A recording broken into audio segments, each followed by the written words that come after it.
12th chemistry lecture आपला chapter चालू आहे अमाइन्स। याच्यामध्ये आपण लास्ट लेक्चरला physical properties of amines study करत होतो। मग त्याच्यामध्ये कोणत्या कोणत्या प्रॉपर्टी बघितल्या होत्या तर intermolecular forces, boiling point and solubility ह्या प्रॉपर्टी बघितल्या होत्या।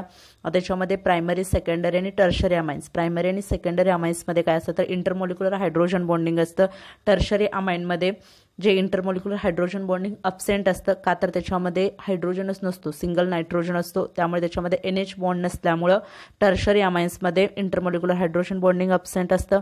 आणि त्याच्यामध्ये जे इंटरमॉलिक्युलर फोर्सेस असतात ते काय असतात, वीक असतात। सगळ्यात स्ट्रॉंग कशामध्ये असतात तर प्रायमरी अमाइन्समध्ये असतात। हे आपण स्टडी केलं होतं। त्याच्यानंतर त्याची सॉलिबिलिटी आणि बॉइलिंग पॉइंट या लास्ट लेक्चरला आपण स्टडी केलंय। आजच्या लेक्चरमध्ये आपण त्याचा पुढचा पार्ट स्टडी करतोय। चला तर मग आपण आजचं लेक्चर स्टार्ट करूया। फिजिकल प्रॉपर्टीज ऑफ अमाइन्स नंतरचा नेक्स्ट पॉइंट कोणता आहे बघा, बेसिसिटी ऑफ अमाइन्स।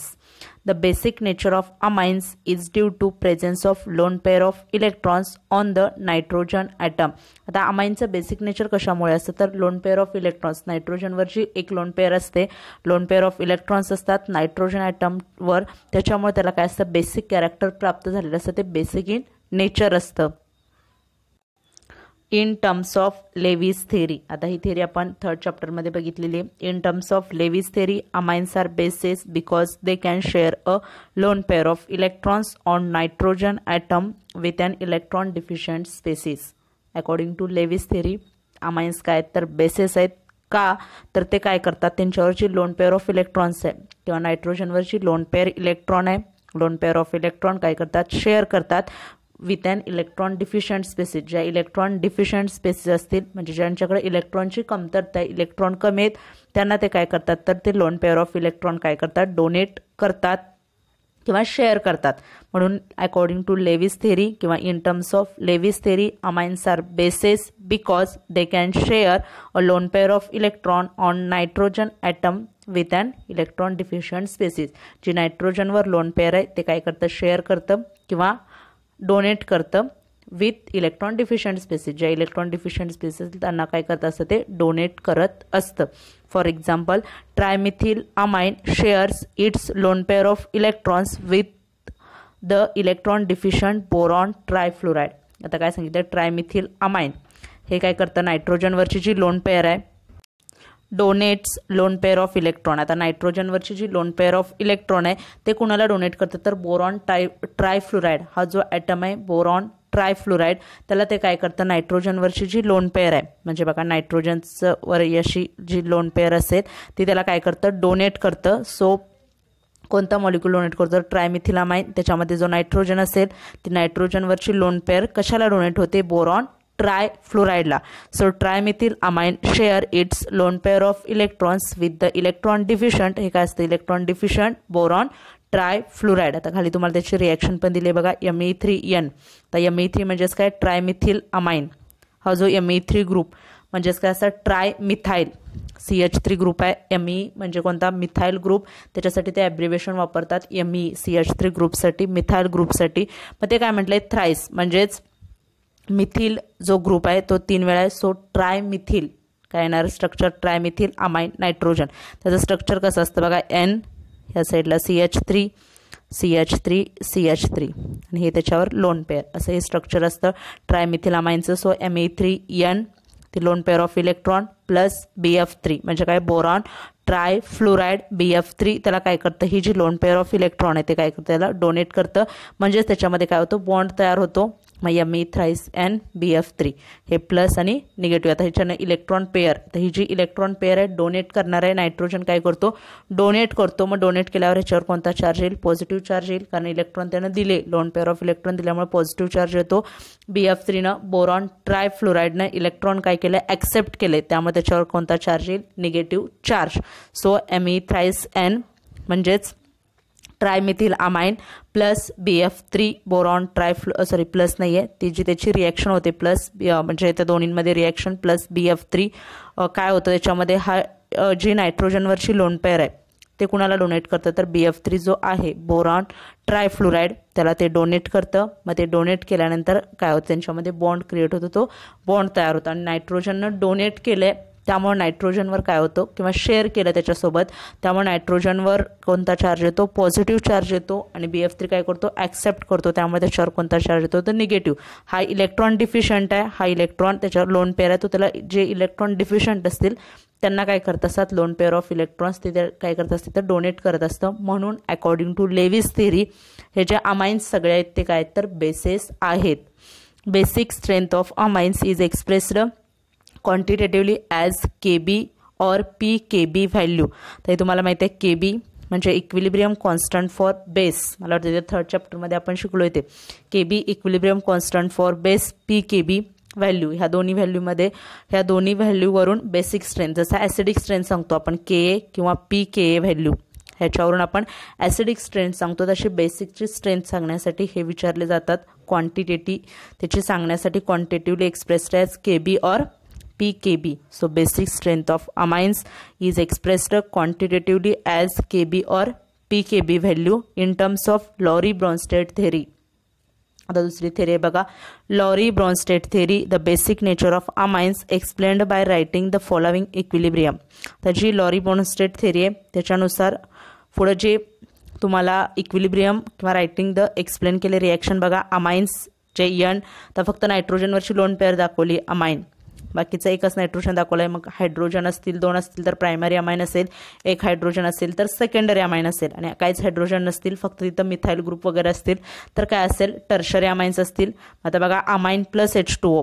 मग आता याच्यामध्ये काय केलं बघा, जो नायट्रोजन आहे तो काय करणार आहे, लोन पेअर ऑफ जी इलेक्ट्रॉन आहे ती काय करतो तर ह्याच्यामधला जो H+ आहे बघा, ह्याच्यामधला जो H+ आहे तो काय करतात ते इलेक्ट्रॉन घेऊन ह्या याच्यामध्ये काय होतं बॉन्ड तयार होतो, आणि याच्यामध्ये H2O मध्ये काय होणार आहे H+ आणि प्लस OH- काय होतील, आयन सेपरेशन होईल H+ आणि OH-. मग त्याच्यातून काय पडतील बाहेर, OH- आयन बाहेर पडतील, आणि हा H काय होतं तिथं फक्त बॉन्ड तयार करतो. मग N पॉझिटिव्ह, कारण N आणि हायड्रोजननं काय करणार आहे, ती इलेक्ट्रॉन काय करणार आहे तिथं तयार होईल bond.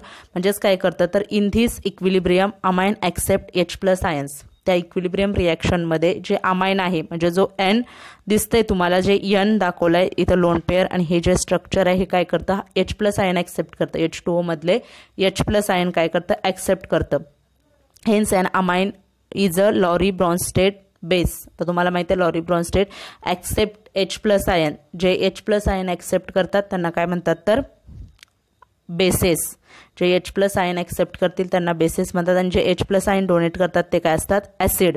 According to Lowry-Bronsted theory जे डोनेट करतील H+ आयन ते काय असतील ॲसिड, आणि जे ॲक्सेप्ट करतात ते काय असतं तर बेसेस असतात. मग याच्यामध्ये काय केलं, अमाइन काय केलं ॲक्सेप्ट केलं H+ आयन्स, जे H2O मधला H+ आयन कोणी ॲक्सेप्ट केला तर जे अमाइन्स आहेत त्यांनी ॲक्सेप्ट केला. So in this equilibrium accepts H+ ions, hence amine is a Lowry-Bronsted base. म्हणून अमाइन्सना काय म्हणतात तर Lowry-Bronsted base. For stronger bases the equilibrium shift towards right. आता जर स्ट्रॉंग बेस असले तर इक्विलिब्रियम शिफ्ट कुठं होते तर राईट साईडला. म्हणजे जे आता ह्याच्यामधले जे इक्वेशन आहे त्याच्यामध्ये राईट साईडला, म्हणजे ह्या साईडला काय होईल इक्विलिब्रियम जे व्हॅल्यू आहेत ह्या बघा इक्विलिब्रियमच्या व्हॅल्यू कुठं राईट साईडला काय होतील शिफ्ट होतील. जेव्हा स्ट्रॉंग बेस असेल तेव्हा equilibrium value shifts to the right side. So therefore KB value is a larger and PKB value is a smaller. आता हे काय असतं ह्या KA व्हॅल्यू आणि KB व्हॅल्यू, तुम्हाला KA व्हॅल्यू सांगितली होती ॲसिडच्या बाबतीत पण आपण बघितलं होतं, aldehyde ketones and carboxylic acid त्या चॅप्टरमध्ये. हे दोन्ही एकमेकांना काय असतात इन्व्हर्सली प्रोपोर्शनल असतात. किंवा त्या 3rd चॅप्टरमध्ये पण सांगितलं होतं KA काय असतं KA आणि हे काय असतात एकमेकाला इन्व्हर्सली प्रोपोर्शनल असतं. म्हणजे जेवढं KA जास्त असेल तेवढी PK व्हॅल्यू काय असते स्मॉल असते, जेवढी PK व्हॅल्यू काय असते स्मॉलर असते.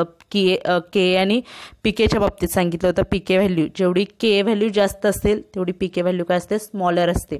जेवढा इक्विलिब्रियम कॉन्स्टंट जास्त असेल तेवढी त्याची ॲसिडिक स्ट्रेंथ काय असते तर कमी असते, कारण PK व्हॅल्यू इन्व्हर्सली एकमेकांना हे प्रोपोर्शनल असतात. तसंच KBच्या बाबतीत पण असतं, KB आणि PKB हे पण काय असतात इन्व्हर्सली एकमेकांना इन्व्हर्सली प्रोपोर्शनल असतात. म्हणून हे काय असतात लार्जर व्हॅल्यू असेल तर काय असतं smaller. So KB value is a larger and PKB value is a smaller and vice versa. म्हणजे जर तुमचं PKB ग्रेटर असेल तर के बी व्हॅल्यू काय असते smaller. Refer to chapter third याला रेफर करा म्हटलं आपला झालेला त्याच्यामध्ये तुम्ही बघू शकता. तर table 13.4 gives PKB values of some amines. आता सम अमाइन्सच्या तुम्हाला पीकेबी व्हॅल्यू दिलेल्या आहेत. त्याच्यामध्ये काय लक्षात ठेवायचं, अमाइन्स काय आहेत तर बेस आहेत. हे कशाने सांगितलं, पहिली जी लेविस थेरी आहे, लेविस थेरीमध्ये काय करतं ते इलेक्ट्रॉनची पेअर आहे, लोन पेअर ऑफ इलेक्ट्रॉन आहे, ते काय करतं शेअर करतं. Loan pair of electron donate करतात त्यांना काय म्हणतात तर बेसेस. लेविस थेरीनुसार जे इलेक्ट्रॉन पेअर डोनेट करतील त्यांना बेसेस म्हणतात. जे ॲक्सेप्ट करतील इलेक्ट्रॉन पेअर त्यांना काय म्हणतात तर ॲसिड म्हणतात. आणि लॉरी ब्रॉन्स्टेड थेरीनुसार जे H+ आयन्स ॲक्सेप्ट करतात, बघा जे H+ आयन ॲक्सेप्ट करतील ते बेसेस असतात आणि जे H+ आयन डोनेट करतात ते ॲसिड असतात. मग इथं आपण ह्या दोन्ही थेरीनुसार जे प्रायमरी अमाइन्स आहेत किंवा अमाइन जो फंक्शनल ग्रुप आहे त्या अमाइन्सचं काय बघितलं ते काय आहेत बेसिस आहेत. हे आपण स्टडी केलं. मग ह्याच्यामधल्या ज्या केबी आणि पीके व्हॅल्यू आहेत त्या चार्टमध्ये ज्या पीकेबी व्हॅल्यू दिलेत त्या आपण बघूया.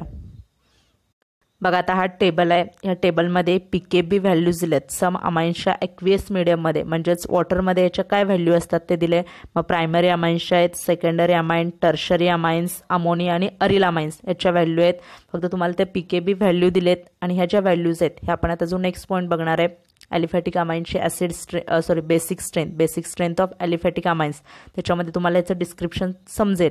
तर नेक्स्ट पॉईंटमध्ये आपण ते स्टडी करणार आहोत. तरी पण बघा जे प्रायमरी अमाइन्स आहेत त्याच्या ज्या व्हॅल्यूज आहेत, बघा प्रायमरी अमाइन्स जे आहेत त्याच्या व्हॅल्यू म्हणजे मिथामाइन, जर त्यालाच काय म्हणतात मिथिलामाइन, त्यानंतर इथामाइन आहे त्याला इथिलामाइन, प्रोपॅन 2 अमाइन वगैरे दिलेत. त्याचे तुम्हाला व्हॅल्यू दिलेत 3.38, 3.29, त्यानंतर 3.40, 4.70. तर जर तुम्ही ह्या व्हॅल्यू ऑब्झर्व केल्या तर तुम्हाला काय दिसून येतं बघा, सगळ्यात जास्त व्हॅल्यू कशाचे तर पीकेबी व्हॅल्यू तर अमोनियाचे आहेत. फक्त ॲलिफॅटिकच्या बाबतीत सांगते मी, सगळ्यात जास्त व्हॅल्यू कशाचे तर अमोनियाचे. अमोनियानंतर सगळ्यात जास्त व्हॅल्यू कशाचे असतील तर प्रायमरी अमाइन्स आहेत. ॲलिफॅटिकच्या बाबतीत जे स्ट्रेट चेन असतील ते. अरिल अमाइन्सचं आपण नंतर बघू. आधी ॲलिफॅटिकचं बघा. ॲलिफॅटिकमध्ये सगळ्यात जास्त व्हॅल्यू कशाचे अमोनियाचे, त्यानंतर आहेत प्रायमरी अमाइन्स, त्यानंतर टर्शरी अमाइन्सची व्हॅल्यू आहे बघा. त्यानंतर काय हे टर्शरी अमाइन्स जे आहेत त्याची व्हॅल्यू आहेत. आणि लास्ट सगळ्यात कमी पीकेबी व्हॅल्यू कशाची असते तर 3.27 आणि 3 दिले. सगळ्यात कमी पीकेबी व्हॅल्यू कशाचे तर जो सेकंडरी अमाइन्स आहेत ह्याची काय आहे सगळ्यात कमी पीकेबी व्हॅल्यू आहे. त्यामुळे सेकंडरी अमाइन्स काय असतात सगळ्यात स्ट्रॉंगेस्ट बेस असतात, ह्याची व्हॅल्यू सगळ्यात कमी. त्यानंतर जर तुम्ही अरिल अमाइन्स बघितले, अरिल अमाइन्सच्या व्हॅल्यू तर बघा पीकेबी व्हॅल्यू एकदम लार्ज आहेत. तर ह्याच्यावरून तुम्हाला फक्त ह्या चार्टमध्ये फक्त पीकेबी व्हॅल्यू दिलेत, फक्त त्याचा स्टडी फक्त व्हॅल्यू बघा, बाकीचं काय याच्यामध्ये नाही आहे. Basic strength of aliphatic amines, the trend in the observed pKb values. आता जे आपण टेबलमध्ये बघितलं pKb व्हॅल्यूज, द ट्रेंड, त्याच्यामध्ये जर ट्रेंड कसं आहे तर the trend in the observed pKb values and basic strength of primary, secondary and tertiary amines and NH3 can be represented as shown in below. तर त्याच्यामध्ये आपण बघितलं अमोनियाचं पण दिलं होतं, त्याच्यानंतर खाली अरिल अमाइन्स होते आणि वरती ज्या होत्या व्हॅल्यू त्या कशामध्ये होत्या प्रायमरी, सेकंडरी आणि टर्शरी अमाइन्सच्या होत्या. So order of pKb values, आता ज्या पीकेबी व्हॅल्यूच्या ऑर्डर आहेत सगळ्यात जास्त काय तर NH3 आहे, त्यानंतर प्रायमरी अमाइन्स आहेत, नंतर सेकंडरी अमाइन बघा RNH2. NH2 फंक्शनल ग्रुप आहे म्हणजे प्रायमरी अमाइन असेल, NH म्हणजे सेकंडरी आणि फक्त NI म्हणजे tertiary. So the order of pKb values NH3ची काय असते ग्रेटर, पीकेबी व्हॅल्यूच्या NH3ची ग्रेटर, त्यानंतर RNH2, देन R2NH आणि लास्ट काय असतं तर R2NH म्हणजे सगळ्यात त्याच्यानंतर टर्शरी अमाइन आहे बघा, हे लेस दाखवले. ऑर्डर ऑफ पीकेबी व्हॅल्यू परत एकदा मी तुम्हाला दाखवते तो टेबल. आता सगळ्यात जास्त कशाचे तर अमोनिया, ॲलिफॅटिकचं फक्त बघतोय आपण, ॲरोमॅटिक नाही येत अजून अमाइन, ॲलिफॅटिक अमाइन्स आहेत. मग आता ॲलिफॅटिक अमाइन्समध्ये तर NH3 काय सांगितले ग्रेटर दॅन R2NH म्हणजे अमोनियाची जास्त आहे प्रायमरी अमाइन्सपेक्षा, त्यानंतर प्रायमरी अमाइन्सची कशापेक्षा जास्त आहे तर सेकंडरी अमाइन्सपेक्षा, आणि जो R3N आहे त्याची काय आहे तर पीकेबी व्हॅल्यू जास्त आहे म्हणजे टर्शरी अमाइन्सची जास्त आहे सेकंडरी अमाइन्सपेक्षा. आता बघा हा चार्ट जे आपण तिथं प्रिडिक्शन तुम्हाला सांगितले ते आपण बघूया.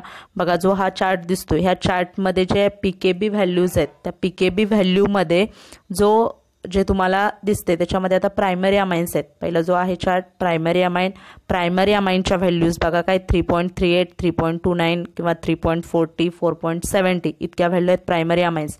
मग फर्स्ट आपण ऑर्डर काय बघितली होती NH3. NH3 ची जी pKb व्हॅल्यू आहे ती ग्रेटर दॅन प्रायमरी अमाइन. आता NH3 म्हणजे अमोनिया. अमोनियाची व्हॅल्यू बघा 4.75. किती अमोनियाची व्हॅल्यू तर 4.75 आहे का ती ग्रेटर? कशापेक्षा ग्रेटर आहे तर प्रायमरी अमाइन्सपेक्षा. प्रायमरी अमाइनची लास्ट कुठपर्यंत आहे व्हॅल्यू तर 4.70. त्याच्यापेक्षा ग्रेटर आहे अमोनियाची. फर्स्ट जर बघितलं आपण हे प्रूफ झाले आहे टेबलवरूनच ते ट्रेंड काढलेले आहेत. कसे आहेत तर जो अमोनियाची जी व्हॅल्यू आहे ती काय आहे तर 4.75 आहे. कशापेक्षा ग्रेटर आहे तर 4.70 पेक्षा ती काय व्हॅल्यू आहे तर ग्रेटर आहे ह्या प्रायमरी अमाइन्सच्या. त्यानंतरचं नेक्स्ट काय होतं प्रायमरी अमाइन्स नंतर सेकंडरी अमाइन्सच्या ज्या आहेत सेकंडरी अमाइन्सच्या प्रायमरी अमाइन्सच्या ज्या व्हॅल्यू आहेत त्या सेकंडरी अमाइनपेक्षा जास्त आहेत का बघूया आपण. करेक्ट करूया. सेकंडरी अमाइन्स आहेत किंवा सेकंडरी अल्केन अमाइन्स त्यांना म्हणतात. सेकंडरी अमाइन्समध्ये बघा 3.27 आणि 3 ह्या व्हॅल्यू आहेत. त्याच्यापेक्षा प्रायमरी अमाइनच्या ऑब्व्हियसली जास्त आहेत. सेकंडरी अमाइनपेक्षा प्रायमरी अमाइनच्या pKb व्हॅल्यू काय जास्त आहेत. आणि लास्ट काय होतं तर टर्शरी अमाइन्स. टर्शरी अमाइनच्या काय व्हॅल्यू आहेत तर सेकंडरी अमाइनपेक्षा ग्रेटर आहेत. सेकंडरी अमाइन्सपेक्षा काय आहेत तर ग्रेटर आहेत पण प्रायमरी अमाइनपेक्षा कमी आहेत. टर्शरी अमाइनची जी pKb व्हॅल्यू आहे ती काय आहे तर बघा टर्शरी अमाइनची pKb व्हॅल्यू काय आहे तर प्रायमरी अमाइनपेक्षा टर्शरी जे अमाइन्स आहेत त्याची pKb व्हॅल्यू काय आहे तर प्रायमरी अमाइनपेक्षा काय आहे तर प्रायमरी अमाइनपेक्षा लेस आहे आणि सेकंडरी अमाइनपेक्षा मोर आहे. त्यामुळे तो आपण चार्ट बघा समजलं तुम्हाला. चार्ट कसा सिक्वेन्स होता तर NH3 is greater than primary amine असं लिहिते मी आता primary amine.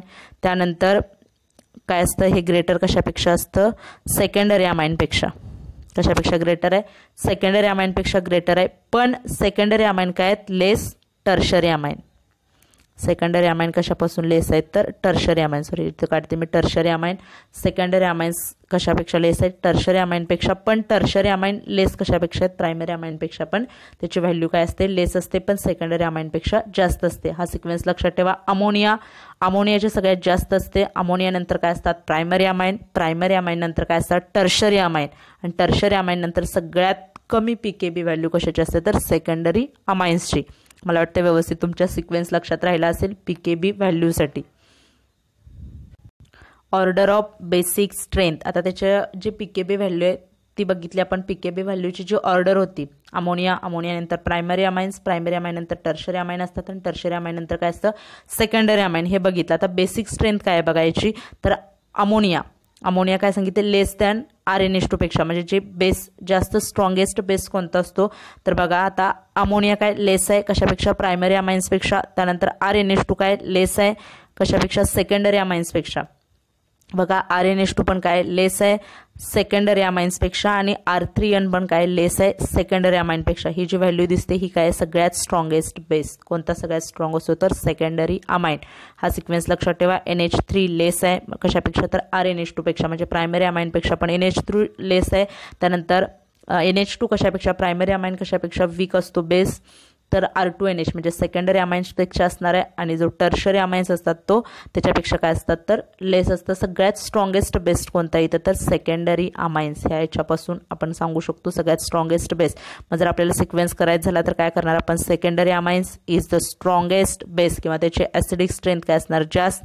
The order of basic strength. So secondary amines is a stronger base. त्याच्यानंतर कोणते अमाइन्स येतात तर सेकंडरी नंतर काय येतील तर टर्शरी अमाइन्स. कोणते अमाइन येणार टर्शरी अमाइन्स येतील म्हणजे त्याच्यापासून ते हे होत जातं टर्शरी अमाइन्स येतील. त्यानंतरचं काय येतील जे प्रायमरी अमाइन्स असतील आणि सगळ्यात लास्ट काय असतात तर ammonia.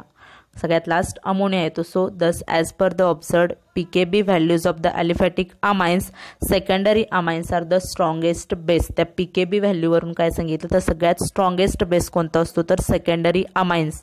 Basic strength increases as we move from NH3 to RnH2 and from RnH2 to R2NH.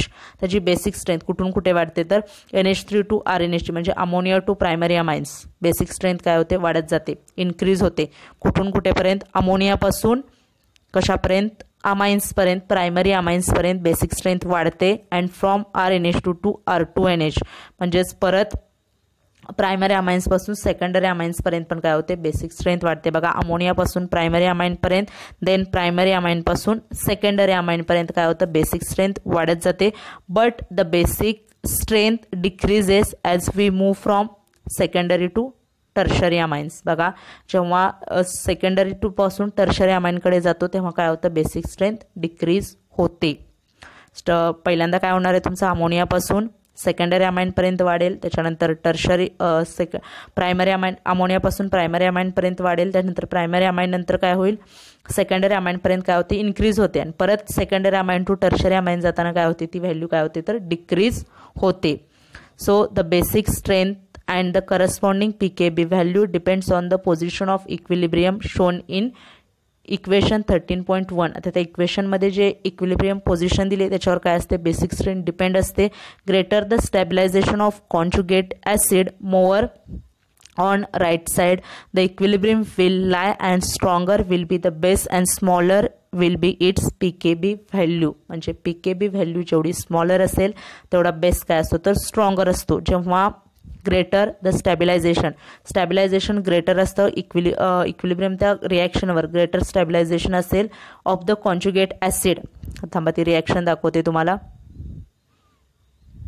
आता बघा हे जे इक्वेशन दिसतंय तुम्हाला ते कॉन्जुगेट ॲसिडचं म्हणजे जे मोअर द स्टॅबिलायझेशन, सगळ्यात जास्त स्टॅबिलायझेशन कॉन्जुगेट ॲसिड झालं. आता ही जी रिॲक्शन काय इक्विलिब्रियम रिॲक्शन आहे, कॉन्जुगेट ॲसिड जर तो जो प्रोडक्ट आहे कॉन्जुगेट ॲसिड ग्रेटर स्टॅबिलायझेशनचा असेल, त्याची स्टॅबिलिटी जास्त असेल, तर हा इक्विलिब्रियम जो कॉन्स्टंट असतो म्हणजे कोणती व्हॅल्यू तर जी केबी व्हॅल्यू म्हणतो. आता इथे इक्विलिब्रियम कॉन्स्टंट बेससाठी येणार केबी व्हॅल्यू कुठं शिफ्ट होते तर राईट साईडला शिफ्ट होणार आहे. केबी व्हॅल्यू कुठं शिफ्ट होईल, राईट साईडला शिफ्ट होईल. मग राईट साईडला शिफ्ट झाल्यामुळे इथं काय होतं तर के व्हॅल्यू कुठं शिफ्ट होते, राईट साईडला शिफ्ट होते. त्यामुळं ह्याच्यामध्ये काय मिळतं, जे व्हॅल्यू असते पीकेबी जी व्हॅल्यू असते ती काय असते स्मॉलर असते, आणि बेस काय असतो तर स्ट्रॉंग असतो बेस. ही व्हॅल्यू सांगितले, जेवढं जास्त ग्रेटरमध्ये कॉन्जुगेट ॲसिड मिळेल तेवढे जास्त काय असतं तर ते स्ट्रॉंग बेस असतो. Hence greater the stabilization of conjugate acid more on right side the equilibrium will lie. right side ला काय होते equilibrium shift होते and stronger will be the base. त्यामुळे बेस काय असतो स्ट्रॉंगर असतो and smaller will be its pKb value. त्याची pKb value काय असते तिथं स्मॉलर असते. Basicity of amines is related to the structural effects which influence stabilization of various species. आता ही जी बेसिसिटी कशावर डिपेंड असते तर त्याच्या व्हेरियस स्पेसिस जे स्टॅबिलायझेशनचे ज्या स्पेसिस असतात त्याच्यावर डिपेंड असते. जसे की प्लस आय इफेक्ट वगैरे जे आपण इंडक्टिव्ह इफेक्ट स्टडी केले त्याच्यावरती डिपेंड असतं. Greater the stabilisation of the protonated amines. आता जे प्रोटोनेटेड अमाइन असतं म्हणजे जे प्लस वगैरे ते आपण म्हणतो protonated amine, that is conjugate acid. जे कॉन्जुगेट ॲसिड तयार होतं त्याचं जेव्हा ग्रेटर स्टॅबिलायझेशन असतं, greater is the basicity of amine. जेवढ्या जास्त क्वांटिटीमध्ये कॉन्जुगेट बेस जेवढा जास्त स्टेबल असेल, कॉन्जुगेट ॲसिड जेवढं जास्त कॉन्जुगेट ॲसिड स्टॅबिलाइज असेल, जास्त स्टेबल असेल, तर त्याची बेसिसिटी अमाइनशी काय असते तर तिथं जास्त असते. So greater is the stabilisation of the protonated amine. Protonated अमाइनचं काय असणार आहे स्टॅबिलायझेशन ग्रेटर असेल, that is conjugate acid. Greater is the basicity of the amine. जेवढं जास्त स्टॅबिलायझेशन असेल कॉन्जुगेट ॲसिडचं तेवढं बेसिसिटी काय असते तर अमाइनशी जास्त असते. तुम्हाला खाली यूज युअर ब्रेन पॉवर सांगितले बघा. Refer pKb values from the table 13.4 and answer which compound from the following pairs is a strong base. आता खालच्या पेअरमधलं कोणतं कंपाऊंड स्ट्रॉंग बेस आहे हे तुम्हाला त्या पीकेबी व्हॅल्यू जे दिलेत किंवा आपण ऑर्डर बघितले ॲसिड स्ट्रेनचे त्याच्यावरून कोणती पेअर जास्त स्ट्रॉंगर बेस असेल हे आयडेंटिफाय करा म्हटले. मला वाटतं जमेल व्यवस्थित करा. आता आजचं लेक्चर आपण इथंच स्टॉप करूया. नेक्स्ट लेक्चरला आपण याचा पुढचा पार्ट स्टडी करू. थँक्यू.